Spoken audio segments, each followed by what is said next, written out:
Connected. So welcome, first of all, from myself. I'm Enrico Fantaguzzi, the co-founder of Digital Fashion Academy.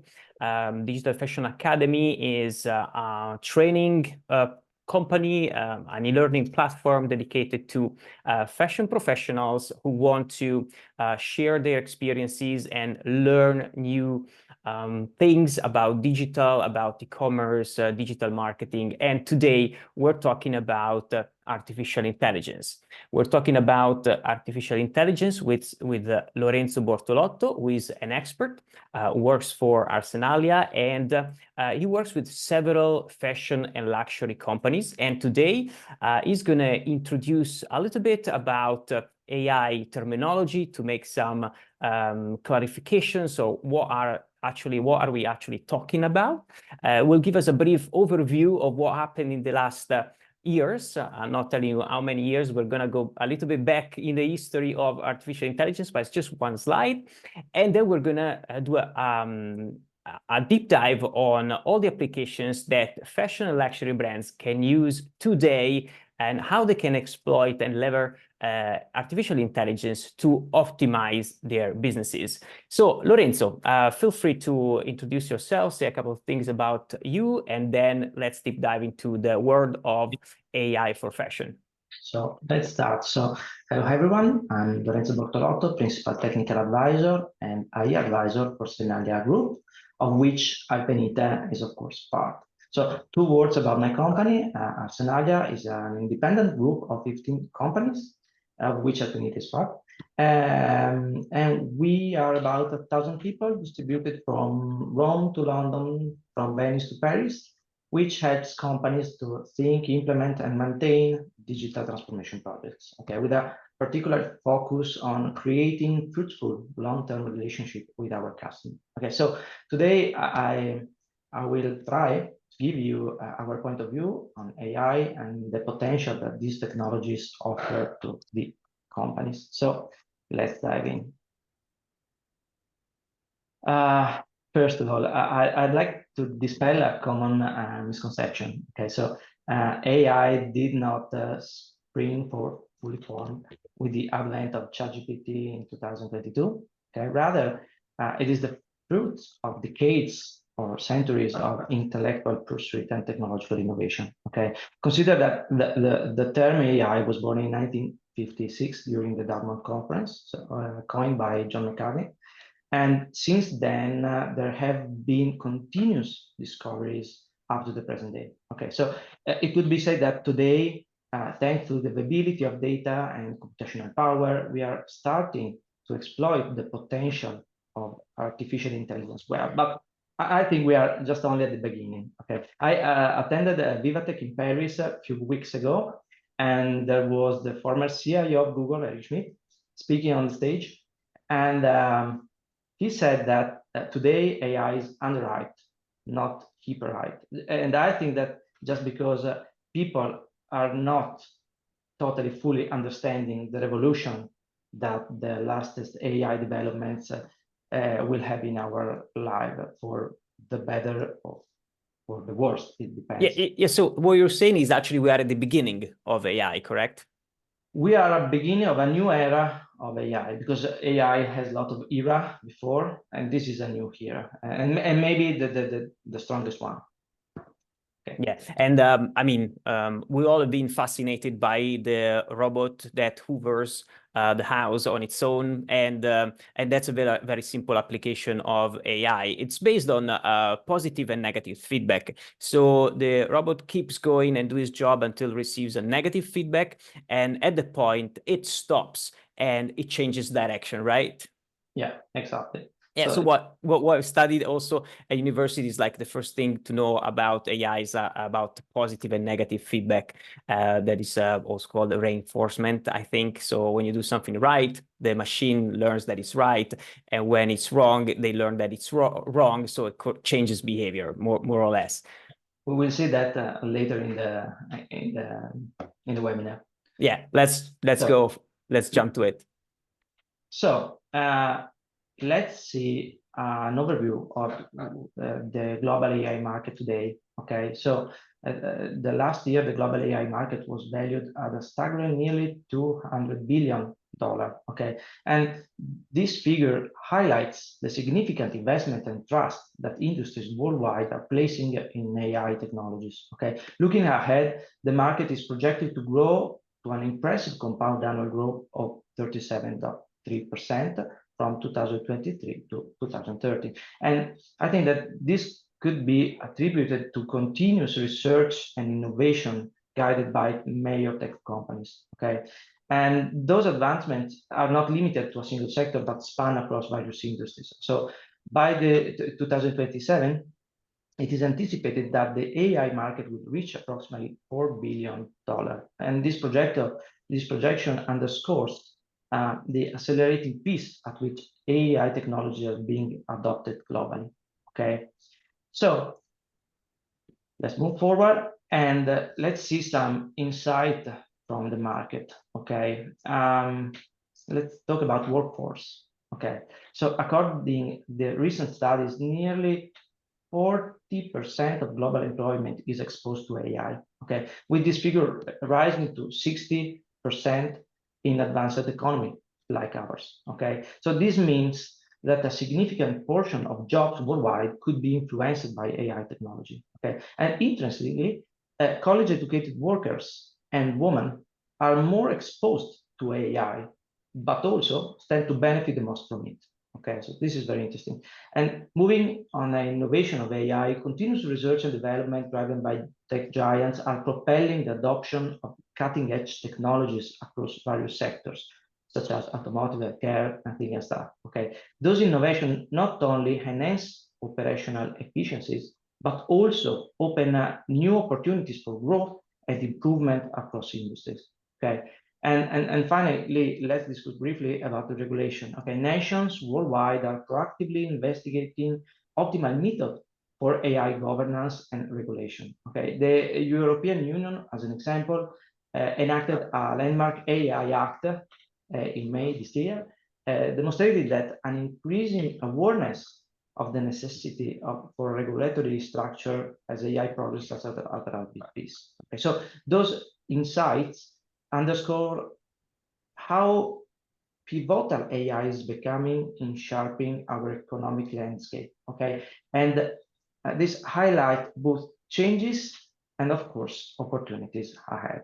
Yeah, I mean, I would like to add that probably the, let's say, intellectual workers are more impacted by this AI revolution because the manual workers were impacted 50 years ago. So now all manufacturing companies are already automated, or they have automated the mechanical processes, while now it's the time of intellectual activities to be automated. But we don't want to scare you in this presentation, because actually these jobs or these professionals are not going to be replaced. They're more likely to change their role and moving from, let's say, operational type of tasks to a controlling type of task and overseeing what AI helpers can do for them. What do you think, Lorenzo?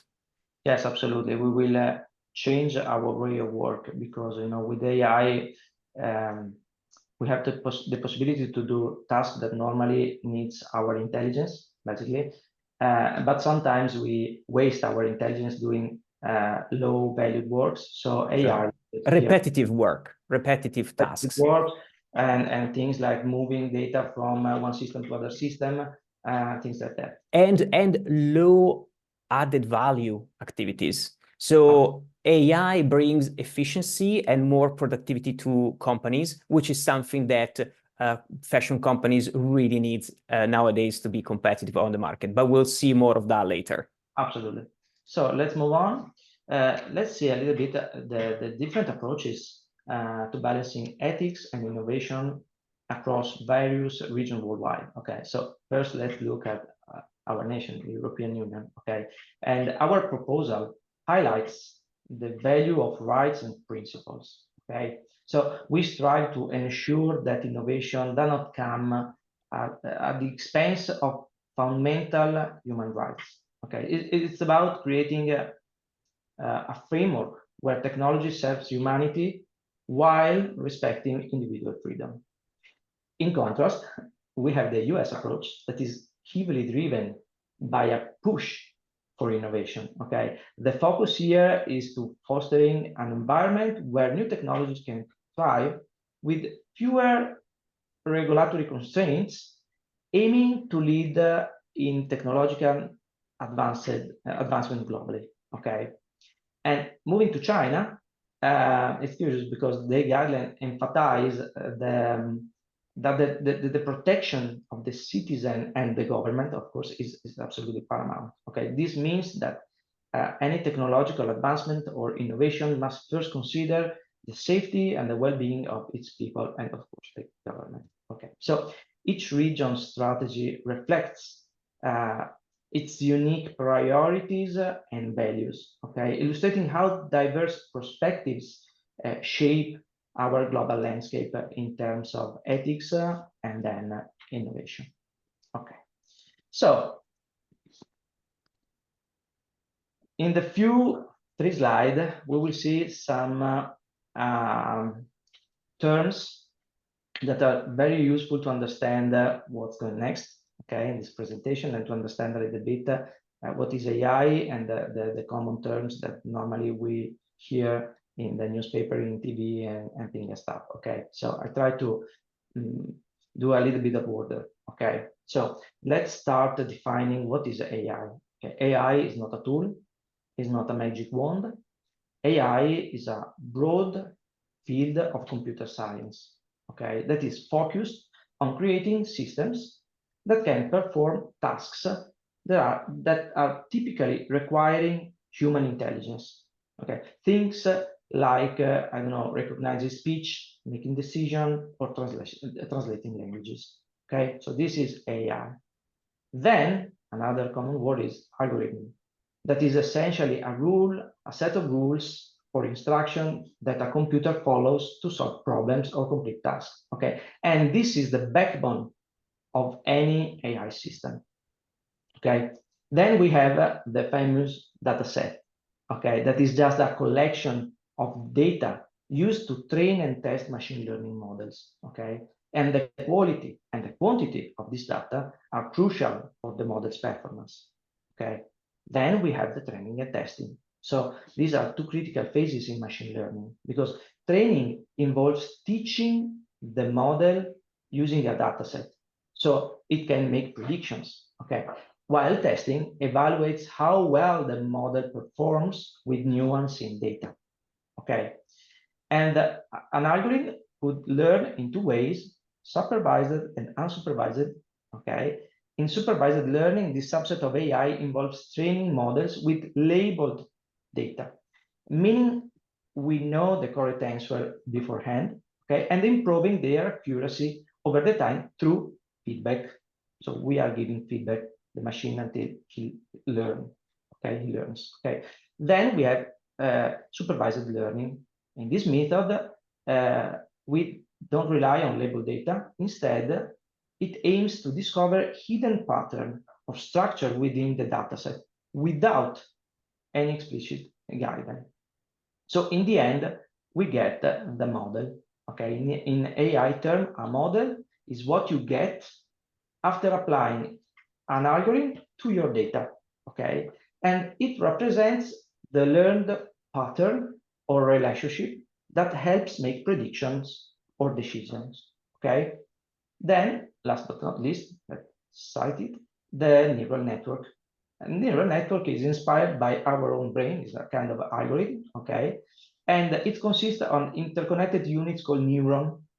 And those neurons excel at solving complex problems by working together in layers to process information effectively. So understanding those fundamental concepts will help grasp more advanced topic in AI as we move forward, okay? So let's go quickly and let's discuss a little bit the difference between machine learning and deep learning. Okay, I think everyone of us heard about these two words. So let's try to clarify a little bit. Okay, let's first define each term. So machine learning is a branch of artificial intelligence that uses algorithms to learn from data and make prediction. Okay. In contrast, deep learning is a subfield of machine learning. So we have AI, machine learning, deep learning. Okay, that employs neural network with many layers, hence the term deep, to learn from data. Okay, so when it comes to complexity, machine learning models are generally less complex and easier to understand compared to deep learning models, which require a deeper understanding due to their intricate structure. Okay. Regarding the amount of data required, machine learning can function effectively with a relatively small data set with few data. Okay. On the other hand, deep learning necessitates large volume of data to perform well. Yeah, let me just make some examples here, just to for the people who are not, let's say, familiar with artificial intelligence terms like machine learning and algorithms, even if everybody must have heard about algorithms sooner or later. Well, and correct me, of course, if I'm wrong, Lorenzo. I would say like a simple algorithm is what you see when you chat with a chatbot that has a very simple tree. So the chatbot tells you, can I help you today? Are you interested in buying our products? Yes or no? Are you interested in setting up an appointment with our sales representative? Yes or no? If yes, then collect the email address of the user, okay? This is a very simple algorithm. So it's a chatbot, but it's a very basic algorithm. Everybody can develop that with a simple tool. When we talk about machine learning, I think we have a lot of other options, like, for example, the sensors that are installed on machines, even the thermometer or thermostat of your house that sets the temperature could be called machine learning if it's very basic, because it's, again, yes or no, the temperature goes up higher than a certain threshold and then it changes the temperature. It could be the sensor of your tires that sense the pressure and then gives you an error message. Maybe I'm not 100% correct. Instead, when we go to deep learning, again, Lorenzo, correct me if I'm wrong, we're talking about face recognition. For example, when you're... yeah? Image recognition, for example. Yeah. So when your photo editing program selects all the photos with yourself or with your friends, I think that's already, well, deep learning, perhaps? I don't know. It is. Okay, great. Deep learning can analyze a lot of unstructured data, like the pixel of your image or the words in a text. Okay, so this is a kind of job that we need a deep learning algorithm to solve. Okay, while if we have a table of data, we can use normally a machine learning algorithm in order to make some predictions. So this is the biggest differences between the two. Okay, and of course this reflects to the computing power that is required to train and use those different algorithms. Okay, because on one hand we have machine learning that requires less computational resources, okay, to do its job, while deep learning demands significant computer power and often specialized hardware like GPUs, TPUs, and things like that. Just remember how it costs to train ChatGPT, for example. We are talking about $1 million, okay, of computational power in order to train that kind of deep learning algorithms. Okay. Yeah, the consumption of energy, for example, it's massive. Absolutely, is massive, and this is a problem that we are trying to solve in some way right now. So, moving forward, yes, basically, in machine learning we have faster to train models, while in deep learning, as we said, it is very complex to train those models. So we use model from the market. We don't train our model normally. Okay, and then we will see. And another key difference between the two is that machine learning models tend to be more interpretable and explainable, and it's very important if I want to trust the prediction. Okay, conversely, deep learning model are often black boxes, so that makes their prediction harder to interpret. Okay, and so finally, if we see the application of the two, we will see that machine learning is suitable for problems with well-defined rules and smaller dataset. Our database to do the churn analysis, for example, or fraud detection or product recommendation system. Okay, while deep learning excel in scenario involving large amount of data, for example, the natural language processing, image recognition, and things and stuff, in which we have less defined rules. Okay, so say that, let's try to clarify a little bit, okay, what is generative AI. Okay, and I think this is very important to remove some common misconception about the generative AI. Okay, so first off, generative AI refers to an artificial intelligence technique, okay, that learn the relationship between word or pixel, as I said before, okay, in existing data, and then it uses that knowledge to create new content. Okay, so it can generate text, images, sounds, protein, and things and stuff. Okay, so this is generative AI. Generative AI rely on the foundation models. Okay, and those systems are built using large-scale deep learning models, huge, trained on extensive datasets. Let's think about Midjourney. Let's think about ChatGPT. Okay, those are foundation model. Okay, one very important thing, very important, is that once those models are trained, they cannot learn from the user input during inference. This is very, very important to say that, because sometimes there is a little bit of confusion about this. Okay, so once the foundation model is trained, it cannot learn from our input. Okay,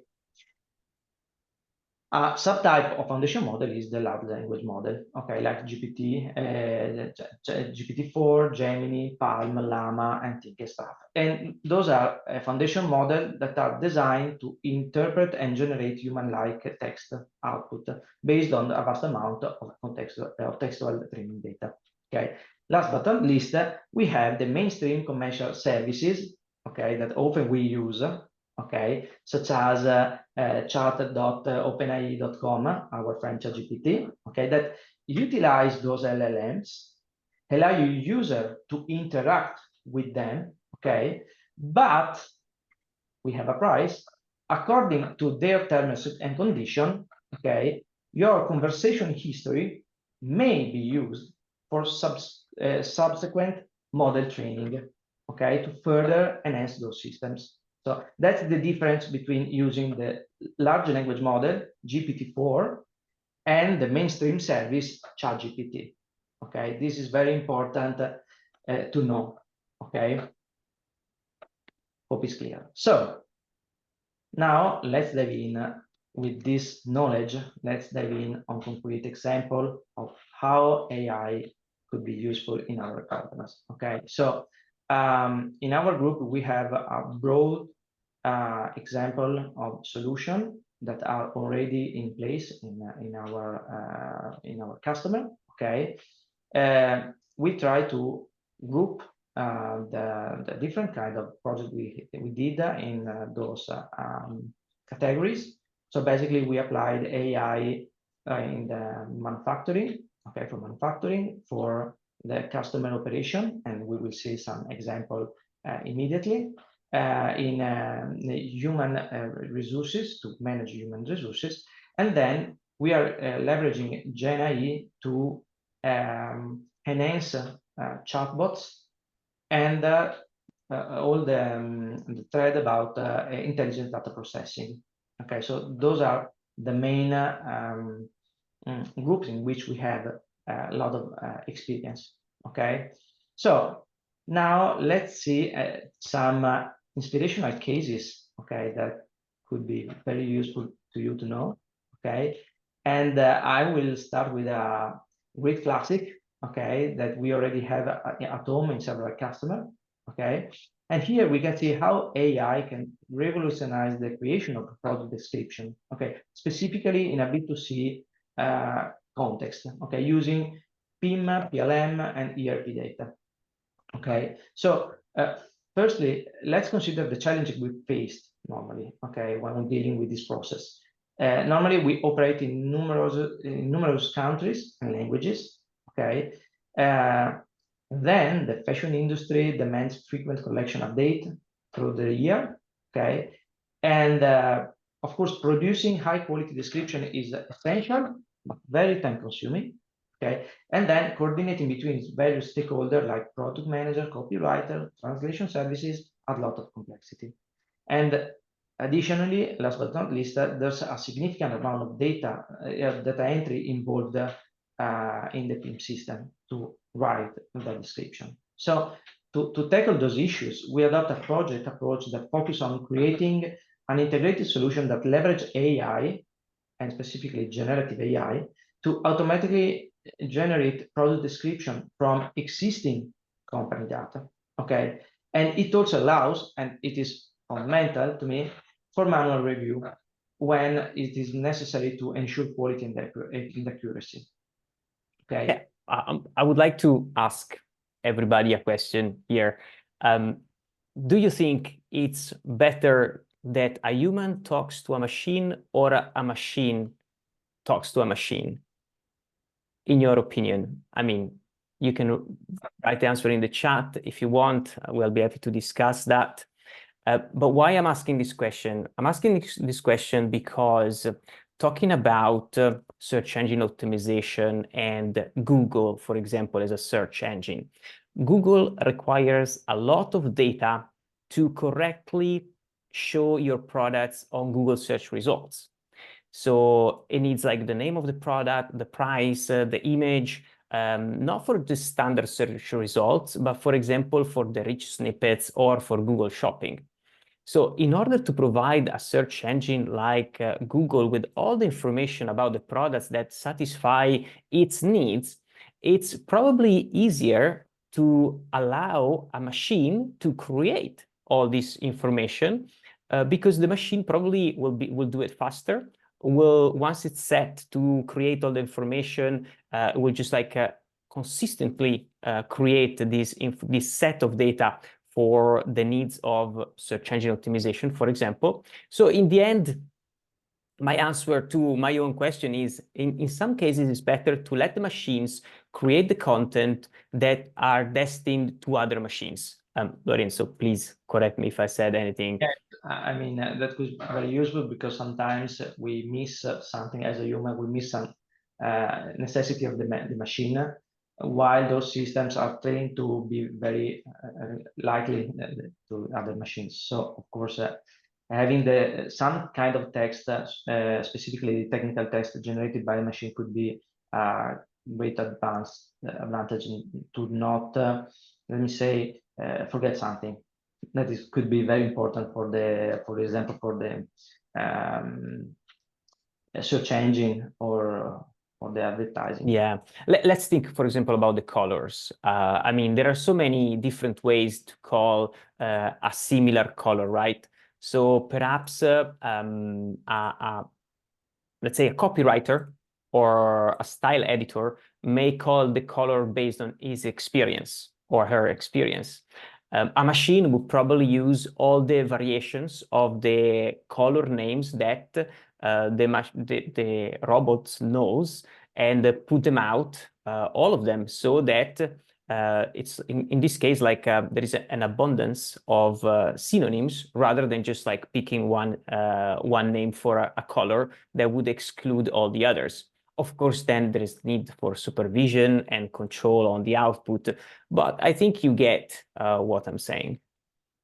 Absolutely. And then it is very important to me that we keep the human on the loop because from one side, we want to be inspired by the content generated by AI, and the other side, we want to have control on that.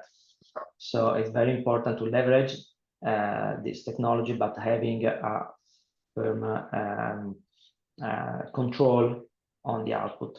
So those systems normally has a stage in which the content that is generated is confirmed before the publication. Okay, we don't do any totally automation.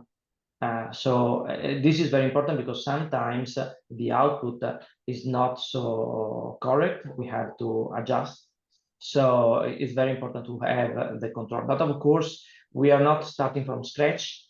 We are starting from something that could be a good starting point, and then we can elaborate.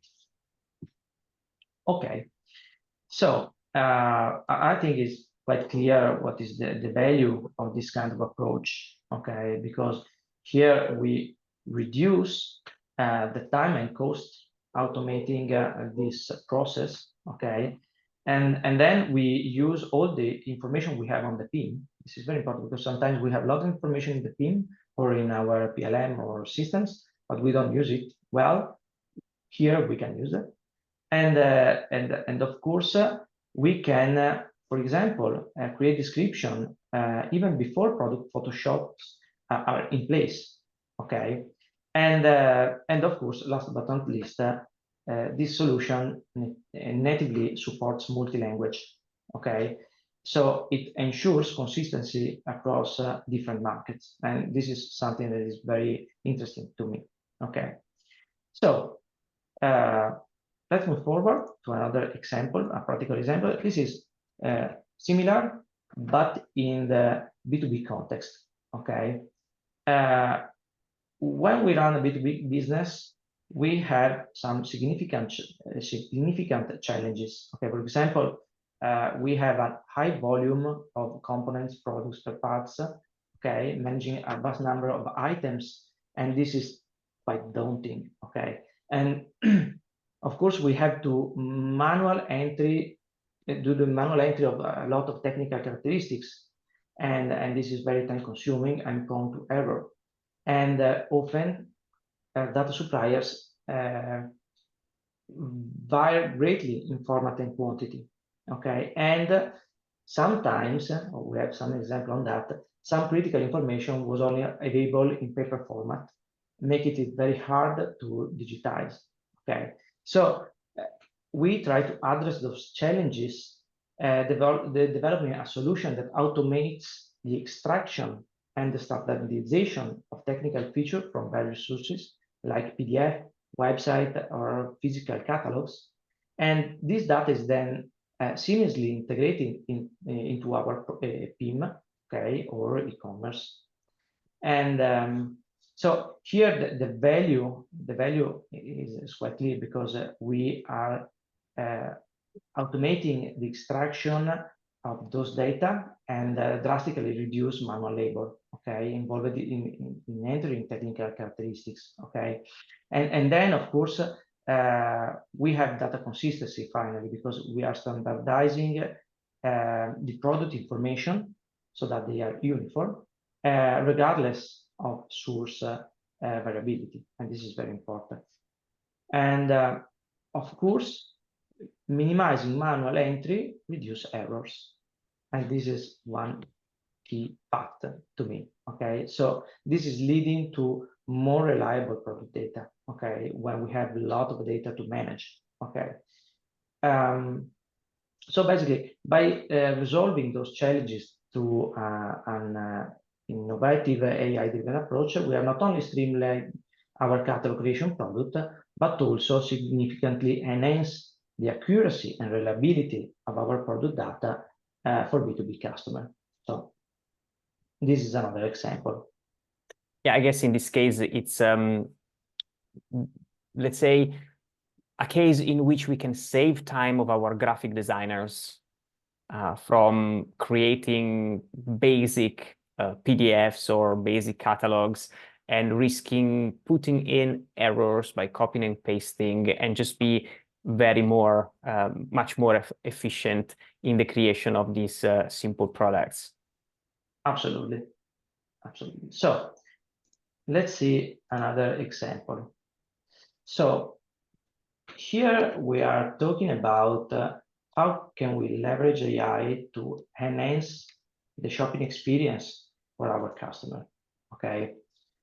So first, by understanding customer interest and behavior, we can offer, of course, personalized shopping experiences, okay? So this means that each customer will see product recommendation tailored specifically to their preferences, okay, making their shopping journey more engaging and efficient, okay. And then additionally, AI helps us understand the product similarities across various characteristics, okay. And this is particularly beneficial in both a B2C and B2B context, where customers may be looking for products that meet a specific criteria or use cases. For example, sometimes I want something to go to the beach, for example. So our project approach involves implementing a digital shop assistant, okay, that is capable of conversing in multiple languages with the customer. And this assistant not only interprets customer interests, but also provides relevant product suggestions based on those interests. And this is very interesting. However, there are some challenges we need to address. For example, facilitating the search for product based on specific user need, such as recommending an outfit for a casual visit or to a friend's house, for example, requires some sophisticated algorithms that understand the context and preferences deeply, okay? Of course, moreover, enabling searches by technical characteristics of similar add another layer of complexity, of course. But of course, significantly improves the user experience by providing precise results quickly, okay? So basically, in summary, our approach not only resolve these challenges, but also generate substantial value, okay, by enhancing personalization and expanding the way customer can interact with our offering, okay? You know, those kind of channel could be in your e-commerce, could be on WhatsApp, could be on your let me say social channels. So it could be put wherever you want. Yeah, this is very interesting because we are discovering that customers expect more and more personalized experiences when they shop online. So to be able to do that, like provide customers with a personalized shopping experience with AI, with using bots or AI solution instead of people, I think it's a must-have to ensure the sustainability of the financial statements of your e-commerce, because the minute that you add human resources to do all this work, it becomes complicated in terms of financial sustainability. And however, it's true that there could be always a layer of control provided by humans that basically create a sort of gateway that they approve suggestions or not. But it's much quicker to respond to the customers by approving a proposal created by a bot than creating a proposal from scratch. Absolutely. So also in this case, it's a matter of efficiency. And then I like the fact what Lorenzo is saying, that you can implement a standalone personal assistant, virtual personal assistant that you can use multi-channel or omni-channel in every situation. That I think it's really interesting. So then we'll ask you how much it costs. We'll talk about that later. Not so much, but one hidden cost often is the license cost, because when you are using a large language model, often you have hidden cost due to the consumption of the tokens that you exchange with the service. So the real cost sometimes is there, not in the capex of the project. Right, in the running cost. So yes. So talking about customer service, let's see another example on how AI can improve your customer service, okay? And of course, as we said before, customer support is often seen as a cost center, and it is underestimated, okay? And much valuable information remains buried in documents, web pages, Q&A, and they are rarely assessed by humans because they are complex to find. So another thing is that companies that are operating across multiple countries struggle with providing centralized customer service where English alone is not sufficient. Okay, and chatbot have generally underperformed the chatbot we talked before that was based on trees and things and stuff.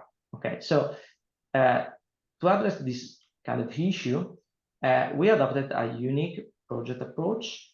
And so we created an intelligent agent, okay, that is capable of interpreting information from various document formats.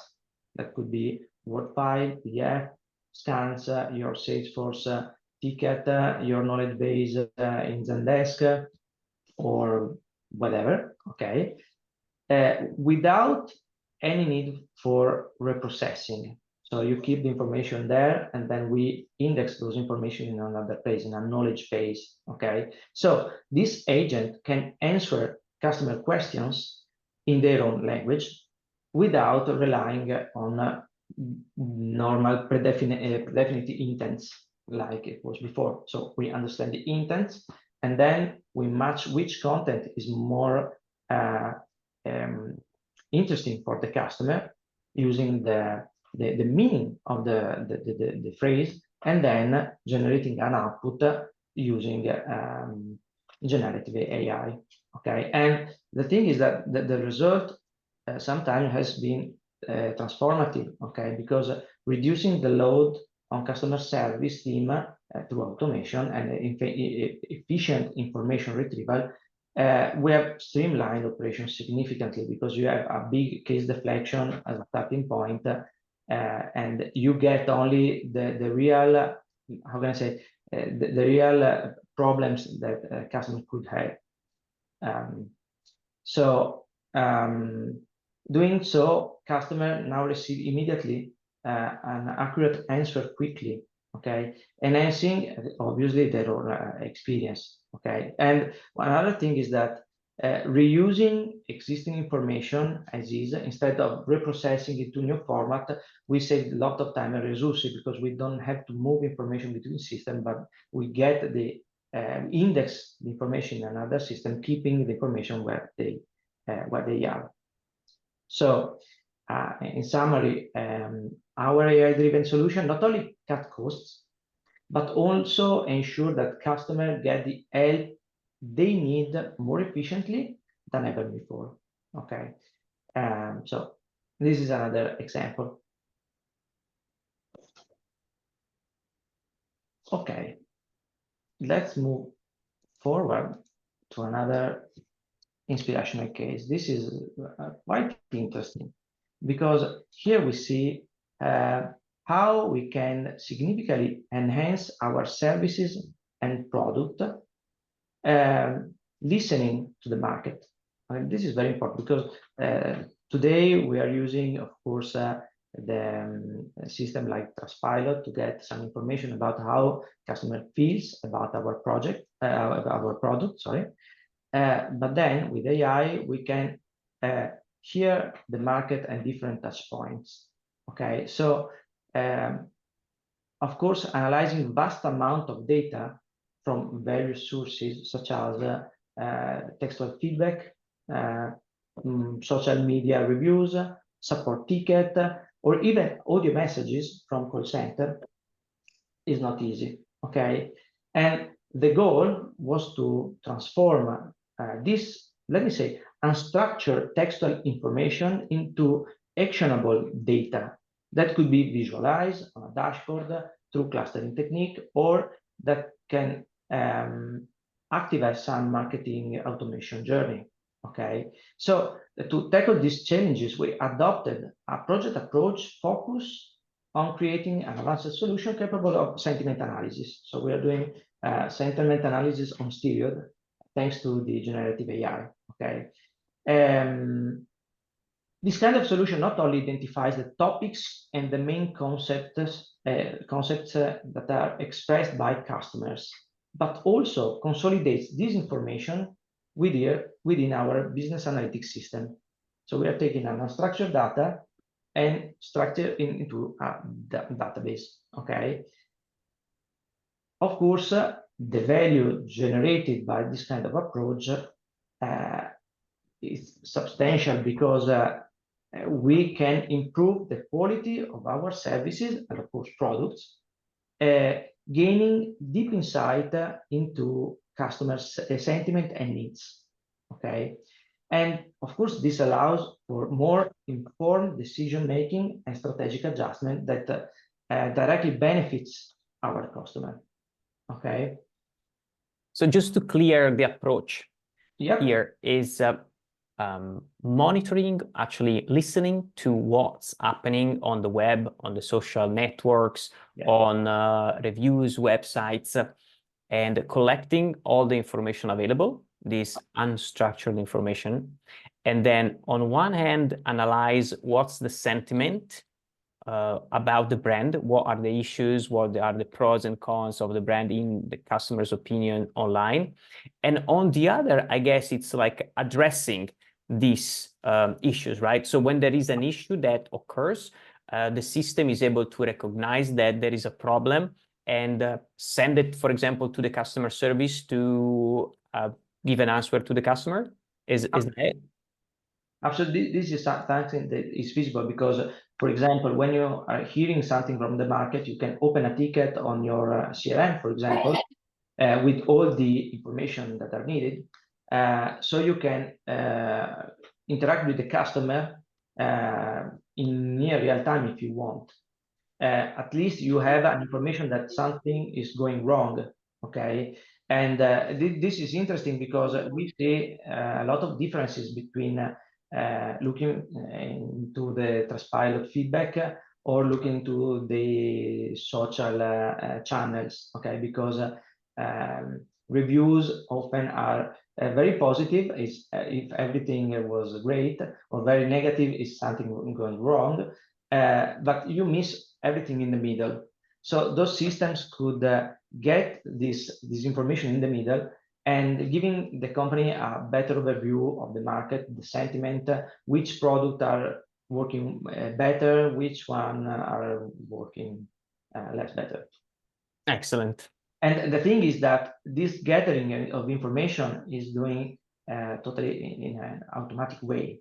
So you don't have to do anything. I mean, daily or when you want, the system goes, get all the information, the task point you want, and then prepares a report that someone will see in order to do something. Yeah, very, very, very efficient, because to do that on your own time, it would be impossible. Absolutely impossible. I mean, you do some kinds of analytics, but it's not. I mean, you need too much time to scratch the internet in order to find those information. While the system daily goes, get everything, index everything, and then gives you a report of the situation. So the value is quite clear. Okay. And another case in which we use unstructured data to get a structured data is this case here, in which we transform audio messages into analyzable data. Okay, voice is something that is very hard to track. Okay, because of course it needs that someone write or you do text to speech, sorry, but then you have to analyze the content of the message. And with this solution, we can analyze an audio message that could come from our customer service, WhatsApp, could be a vocal on WhatsApp, a call, whatever it is, and then using speech-to-text model and then GenAI in order to go deep in the text and extract information, we can extract some structured data that could be put in a database and then analyzed with, for example, Power BI. okay? And it is very powerful for two reasons. One reason is that we are keeping those information, okay? So all the registration are stored some way. And the other thing is that we could analyze the content of the discussion in order to extract what is useful for us, okay? And could be placed in a variety of situation, okay? It could be the customer service, it could be if I have field service, it could be other cases in which we have the voice as a source of our informations. Okay, so quickly to the end.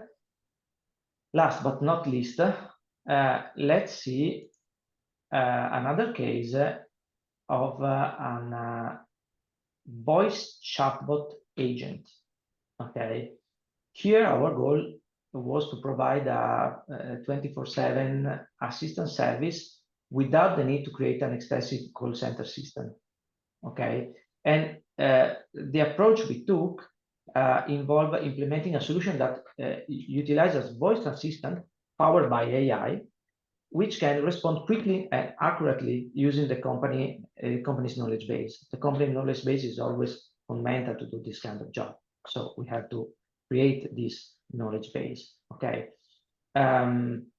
This is interesting because, of course, creating a voice assistant capable of responding effectively to the customer phone calls and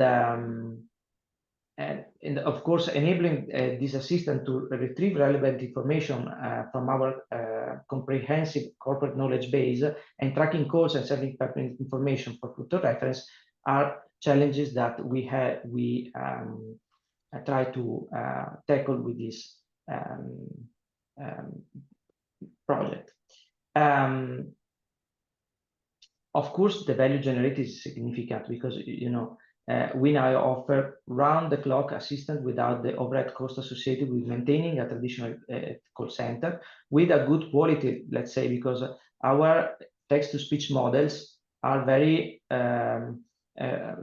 has quite huge performance today. So the voice is natural, okay? The human does not feel that is a synthetic agent, okay? And of course, we use GenAI to understand what the customer wants and then giving them an answer, okay?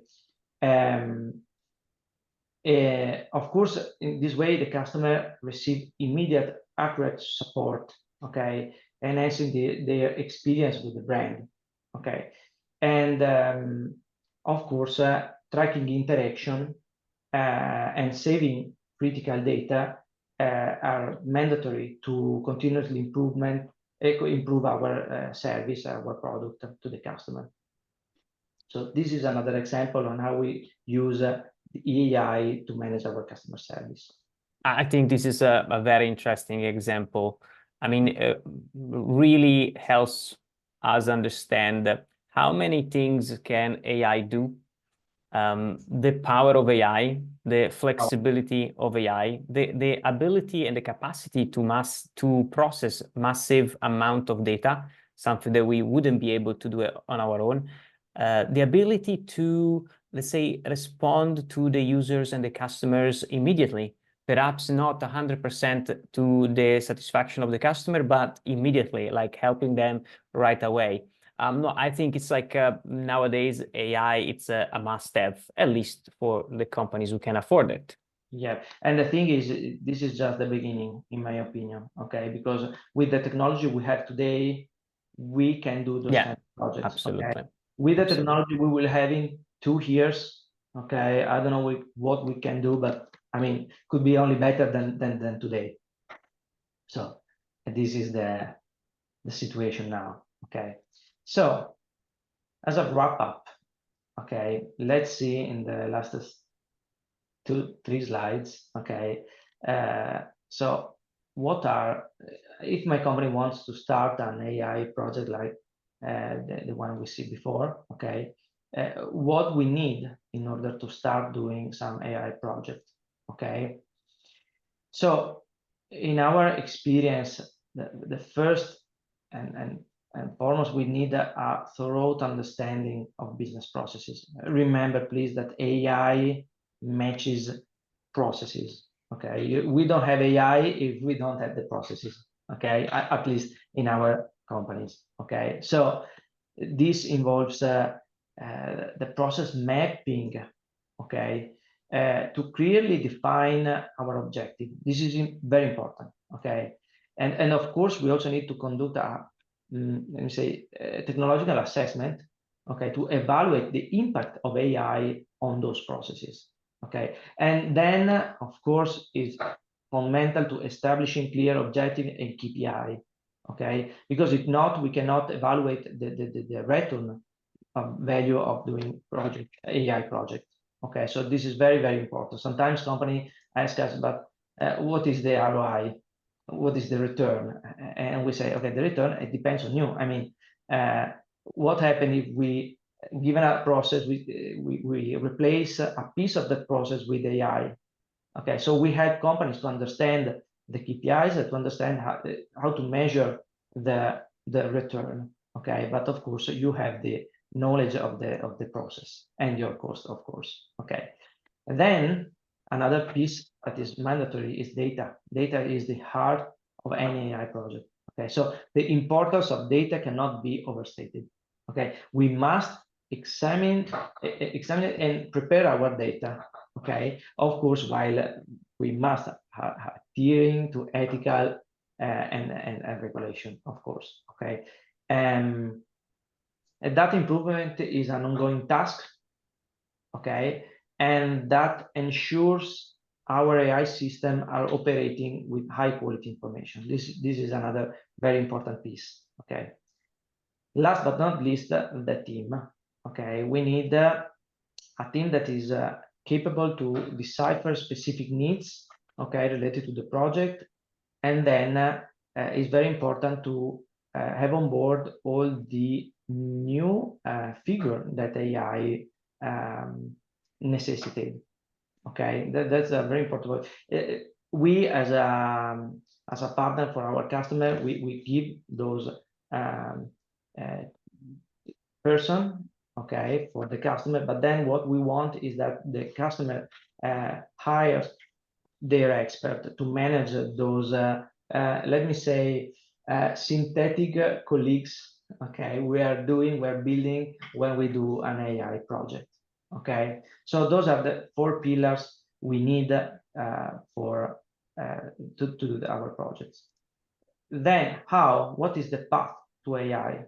Okay, our approach is based on common sense. We have 3 steps that are called workshop, optimize, and scale.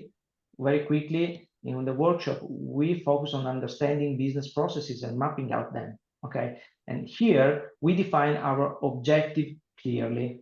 Okay, these steps involve a thorough technology assessment because data is the heart of any AI project. And here we emphasize the importance of data by examining its quality and preparing it accordingly. Because if you don't have, if your data is not ready, we have to make it ready. Okay, and here our goal is to identify the use cases and creating either a proof of concept of an MVP that can quickly generate value. This is very important to start. Okay, start small and start quick, create value, and then optimize and scale. So in optimize, we get our POC and expand, while in the scale phase, we are trying to expand AI across the company. Okay, so this is a common sense path to start doing AI in your company. Okay, I think it's a very reasonable approach. Yes, this is the experience we have in these decades of project we already do. So this is our experience. This is what we suggest to our customer. Okay. Last slide. Let's talk about the return of investment. Okay, so we saw a lot of example. We understood what is AI, how can deal with this, but what are the returns? Okay. As I said before, the first thing is to evaluate the process. because the process is the thing we are measuring, okay, and we are enhancing with AI. So one first return is, of course, the operational efficiency, okay, because AI can automate various business processes, and this significantly reduce the execution time, and another important thing, minimize human error, okay. So this means that tasks that once took hours or even days now can be completed in minutes with greater accuracy. So this is the biggest maybe return we have, okay. Then of course we have cost reduction, because if we are reducing the time, very often we are reducing costs. Another less intuitive return is on the having actionable insights, okay, because we can use AI to analyze vast amount of data and providing us with valuable insights that could guide our strategic decisions, okay. Without AI, we simply don't have those insights. Okay, so these data-driven insights ensure that we are making informed choices that align with our business goals. This is another very important return. Then, of course, AI also drives product innovation by contributing the development of new products and services. We saw an example before, okay, giving us a competitive advantages to our company. On that, just one note, very often companies don't say they are using AI, because right now using AI, they have a competitive advantage. So I don't want to share this information with you, okay? Because by now, I mean, until everyone will use AI, I have an advantage using AI, okay? So this is why a lot of projects are not known in the market, but of course there are, okay. Then of course AI predictive capabilities allow us to understand customer behavior better, and this enable more target marketing campaigns, and so ultimately increasing the return, the sales, okay. And last but absolutely not least, the risk management is another critical area where AI shines, okay, because it helps identifying potential risks before they become issues, okay, and ensures enhanced security and of course compliance across all operations, okay. So yeah, that's it.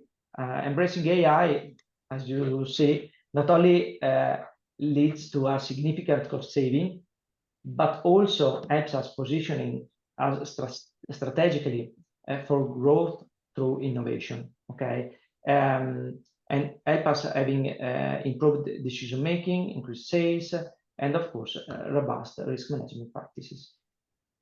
Very good, very good. That's very insightful. And before we close, even if we're a couple of minutes after 12:30, but there's a question. Yeah, thanks, Susanna. There's a question from Patrick. It's about Shopify in this case, and he's asking what are the best AI applications that we can use from Shopify e-commerce platform. Okay, before I let Lorenzo answer, I give you my personal little experience with that. I know that Shopify has AI features like to create content, whether it's product descriptions or other type of content, but it depends on the plan that you're on. Because Shopify has got different plans, so it depends how much you're paying per month, if you can access that features or not. I mean, this is, but you know, also Shopify changes so plans and policies every now and then, so maybe my information is already obsolete, so check that. Another thing I know very interesting of Shopify is that you can use the AI capabilities to translate your website into multi-language when you use the markets feature of Shopify. And then final thing I think is quite interesting is the reporting capabilities that they are out of the box, so they're available. I find them quite interesting. Lorenzo, do you know anything more about Shopify, or should we follow up later? I think we should follow up later because there are plenty of plugin apps and stuff. Shopify, of course, started using a generative AI to do some kind of jobs. But in the end, the thing is, what do you need? Because AI is not about technology. Okay, AI is about processes. And so the answer is, what kind of process who do you enhance in your Shopify e-commerce? Would you manage the customer care, the generation of the descriptions, find what is the best price for your goods? So it depends on what you want to do, and then we can find the right technology plugin, whatever it is needed. Yeah. So Patrick, you have Lorenzo's email here. That also gave me the inspiration to create a new blog post for our blog on Digital Fashion Academy, like 10 AI applications provided by Shopify you should use. So that's my new task. And guys, thank you so much for staying with us all this time. I hope you enjoyed the webinar. Thank you, Lorenzo, and follow us on LinkedIn, follow Digital Fashion Academy, follow Arsenalia, subscribe to the newsletter of Digital Fashion Academy to receive information about the next webinars and cultural projects that we have. Thank you. Thank you. So bye everybody. Thank you. Ciao.